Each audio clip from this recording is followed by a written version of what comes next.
আমি এখন পর্যন্ত ওয়েট করি কখন আমার বাবার নাম্বার থেকে আমাকে একটা কল করবে অথবা বলবে এই বেটা তুই কই আসিস, বাসায় আসবি না। আমার বাবা আমার কাছে একটা সুপার হিরো, কখনো মুখে বলতে পারি নাই বা সামনাসামনি বলতে পারি নাই, বাট আজকে আমি বলতেছি আই রিয়েলি লাভ ইউ।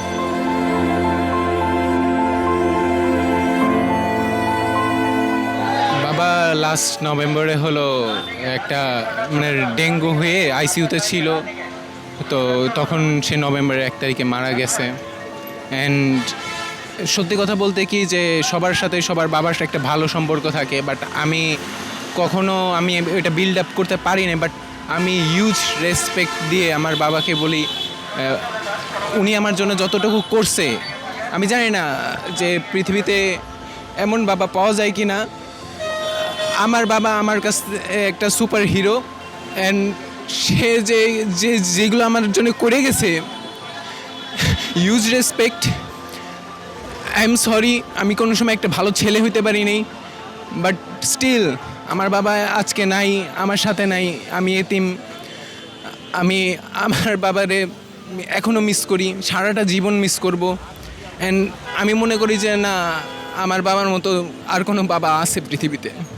সে আমাকে যতটুকু সাপোর্ট করছে, যতটুকু করছে, I am very lucky. And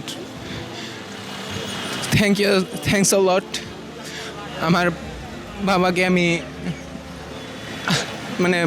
actually বলার ভাষা পাচ্ছি না, কারণ যে আজকে সে আমার সাথে নাই। গত 6টা মাস আমি তার ছাড়া। আমি এখন পর্যন্ত ওয়েট করি কখন আমার বাবার নাম্বার থেকে আমাকে একটা কল করবে অথবা বলবে এই বেটা তুই কই আসিস, বাসায় আসবি না। আমি এখন তার থেকে অনেক দূরে, আমি নিজের জেলা ছেড়ে, আমি এখানকার স্থানীয় না। তো আমার বাবা আমাকে যে পরিমাণে কেয়ার করতো, আমার যে পরিমাণে সাপোর্ট করতো, আমি এটার চুল পরিমাণেও তাকে করতে পারি নাই।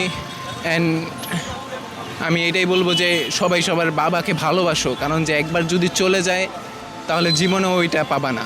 ছোট সময়ে অনেক ছোট থাকতে সে আমাকে কাঁধে করে নিয়ে ঘুরতে বেরোতো। আমার জেলা রাজবাড়ী, নদীমাতৃক জেলা, তো আমার বাসার একটু দূরেই নদী। সে আমাকে কাঁধে করে নিয়ে নদীতে যেত, তো অনেক ভাল লাগতো। ওইটা is a memorable thing for me. And সে আমার হিউজ রেসপেক্ট। তার মতো আমি হয়তো বা কোনো দিন হইতে পারবো না, আমি চেষ্টা করব তার মতো হওয়ার। অ্যাকচুয়ালি এগুলো বলে বুঝাইতে পারবো না, কারণ যে একটা ছেলে বট গাছ হলো তার বাবা। এখন তার বাবা যদি তার সাথে না থাকে অ্যাকচুয়ালি অনেক খারাপ লাগে, কারণ যে আপনার যার বাবা নাই সেই বুঝে। কারণ যে বাবা একটা বট গাছ। আজকে আমার পুরো ফ্যামিলির রেসপন্সিবিলিটি আমার উপর, আমার দিকে সবাই তাকায় থাকে। একসময় আমার বাবার দিকে তাকায় থাকতো, আমি কোনো সময় ফিল করতে পারতাম না যে বাবা উপর কতটা পরিমাণে দায়িত্ব। যখন দিন শেষে আমি এখন বড় হয়েছি, আমি একটা মাত্র ভাই, আমি একটা মাত্র তার সন্তান। সো আমার মা, আমার ফ্যামিলি সবাইকে আমাকে দেখতে হয়। তখন আমি আমার বাবার জায়গাটা বুঝতে পারছি যে না, আমার বাবা কেন এমন স্ট্রিক্ট ছিল।